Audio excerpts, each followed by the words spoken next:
Quiz question, who is Donkey Kong?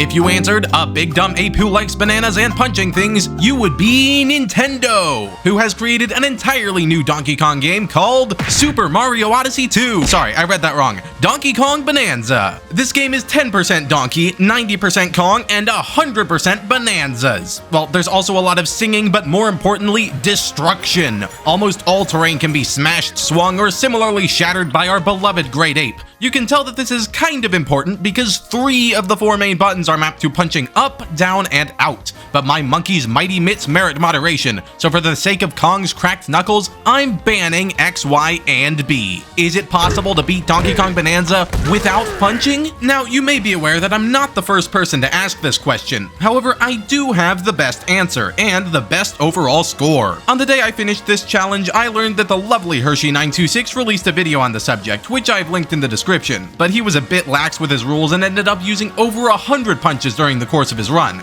If you've seen it, stick with me for some improvements, and if you haven't, feel free to check it out after watching this one to see some alternate strategies. Though of course, if you hate my video as much as DK loves his bananas, make sure to dislike, unsubscribe, and ban yourself from the Discord server. Without punches, things get a lot more complicated, but there is one critical tool in our moveset which can fulfill many of the same functions, the grab. By holding ZR, DK will violently rip a chunk out of the ground, enabling us to modify terrain and even deal damage by throwing it. For some arcane reason, the devs even gave grabs a hitbox. Because of this, most platforming and combat encounters remain functionally equivalent to normal play, which made the run way easier than I expected, so for the sake of time, I'll speed through the boring parts. After the intro cutscene, ugh, disgusting! Thankfully, this is also a cutscene, which I define as any scenario in which the player can only take 1 or fewer actions, and critically, cutscenes don't count. In this case, we can't even pause, and no other buttons do anything, making this easily fit my definition.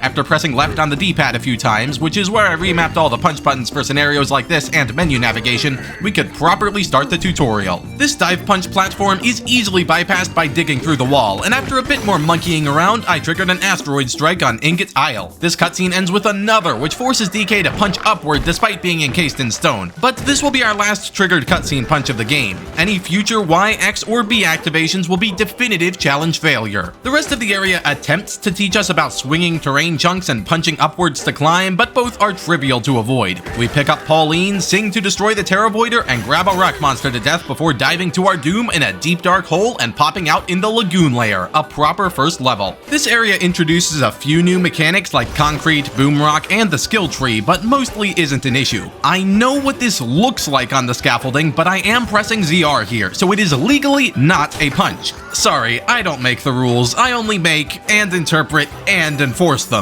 The only troubling section here involves placing the ancient record to get my first Bananza. About to get...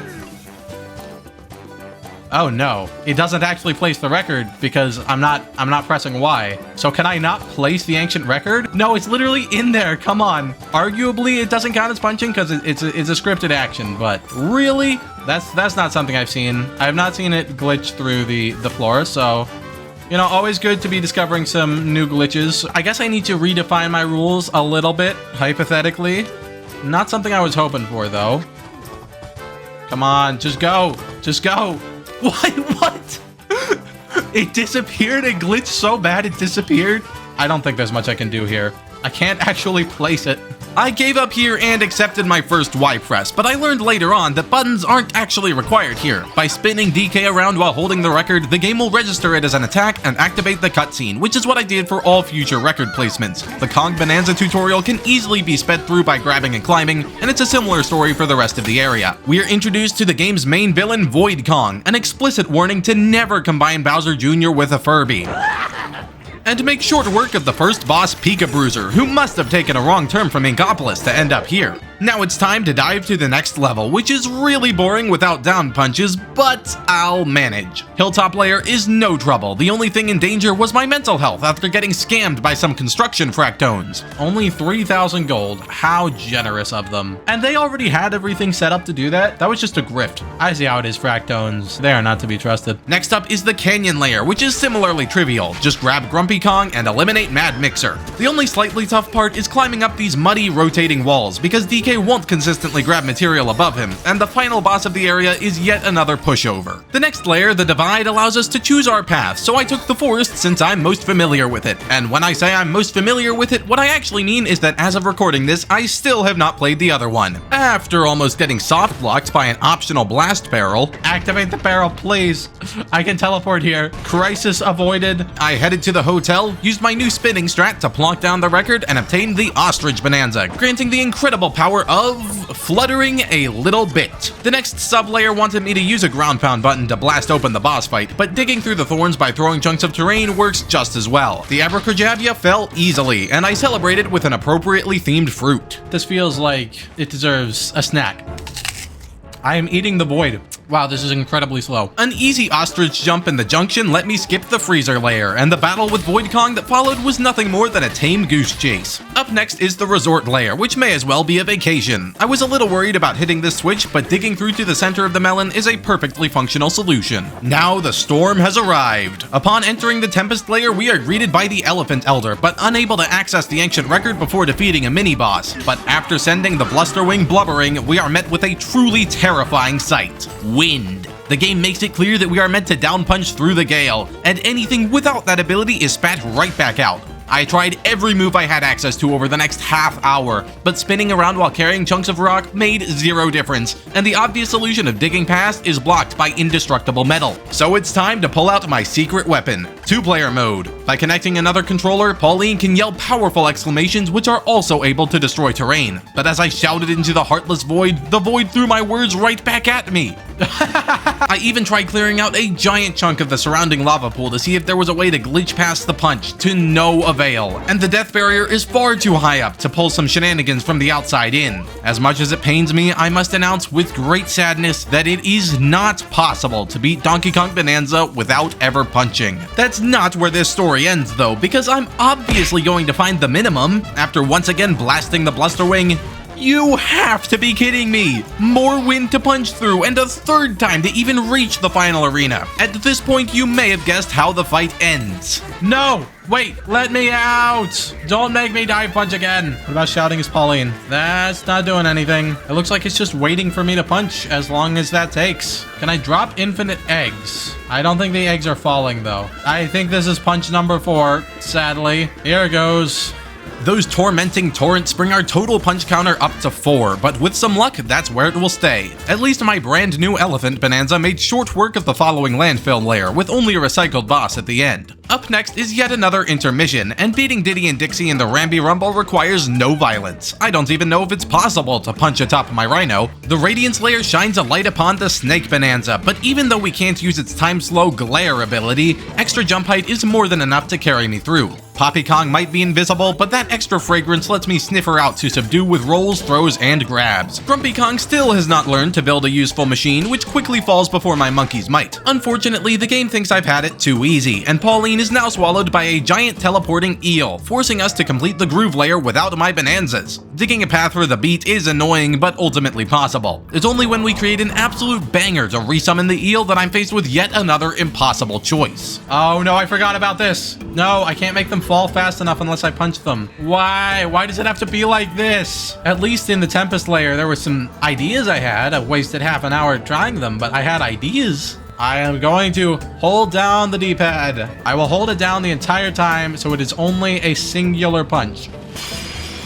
Well, at least I can now eat my fill of greasy treats in the Heartburn luncheon layer, which has 5 required burger switches which must be down punched. This game really lulled me into a false sense of security in the first half. I tried everything else to activate these, but it's no use. Add 5 to the counter, and let's make sure it doesn't go any higher. At least none of the platforming or mini-bosses force any more attacks. I couldn't punch that muckety-muck if I tried. To recover from those filthy fried failures, I found another fruit to fire me up before the finale. What do you guys think of the Void Banana? Interesting contraption, wouldn't you say?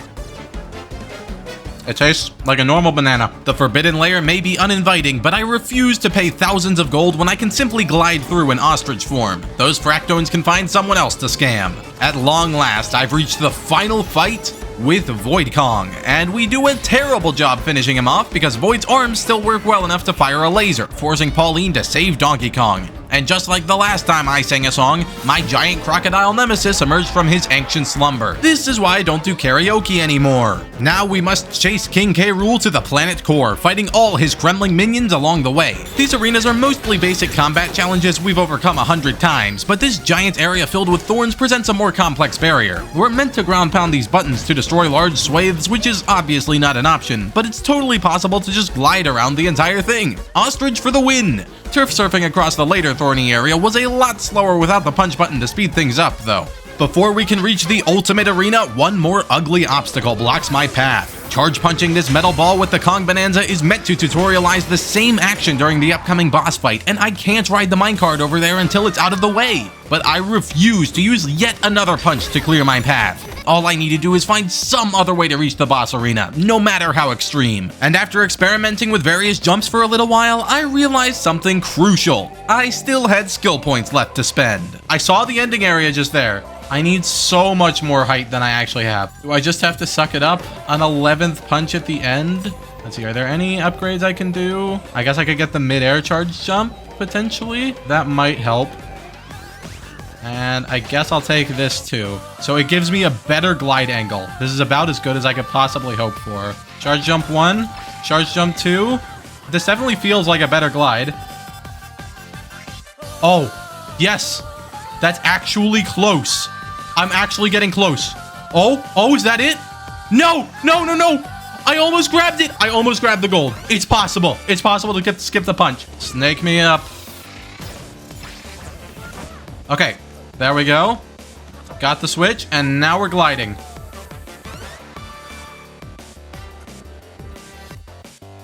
Okay, I made it.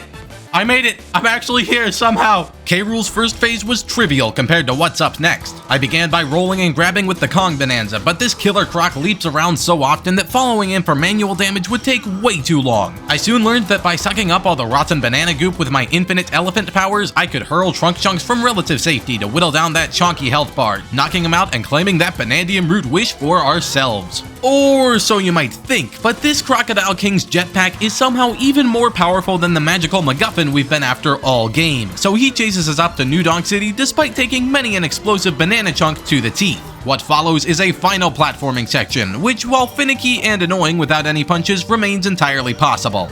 Okay, I think I need to grab my way through here as Kong Bananza. Okay. No, that's still not enough. All the people down there are 1000% dead. Yeah, it would seem so. Okay, I think I just need to climb faster and grab through these as Kong.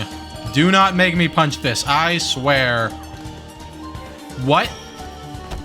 I don't need to punch the boulder through it. I can just roll into it. I gotta go around here, jump to this pillar, jump across, climb on up, grab it, climb through, DK. Oh, I can... What? There was that little sliver along the edge. I went on that by accident, and then it pushed me off. Problem is, I don't re-grab the wall immediately after grabbing sometimes. And there we go. This is the final checkpoint. Now the only thing left to do is take on K. Rool's final form, whom I wholly expect to see in the next Dark Souls game. Oh! I can knock the boulders back at him just by throwing stuff. Let's grab and roll as many times as we can. His health bar is quite girthy. Finally, I'm not at 1 health anymore, although he still might be able to one-hit me, so... What? What just happened there? It looked like there was a tiny pixel of lava that had not turned to gold, and I brushed against that. Oh, why? That's so dumb. Grab him, grab his tail, grab his feet, grab his belly. It deals such pitiful damage. What? What? There was literally a tiny pixel of lava that I could not have seen because Donkey Kong was blocking it. Okay, send it back. We don't need K. Rool's balls. I almost rolled into the lava again. This is just chaos at this point. K. Rool's getting desperate. We're close. I think I've figured out all his moves. Oh, no! Oh! That is mightily depressing. If I take my time, if I'm patient, I can outskill this crocodile. Keep grabbing, DK. I think I'm hitting my rhythm. Leave this Planet B, King K. Rool. Raise a crocodile, family. Be happy for once. When I attack his Kong Bananza, it looks like I'm slapping K. Rool's butt. Well, Donkey Kong doesn't care where he makes contact, as long as that contact is painful to K. Rool. We're close. We're so close.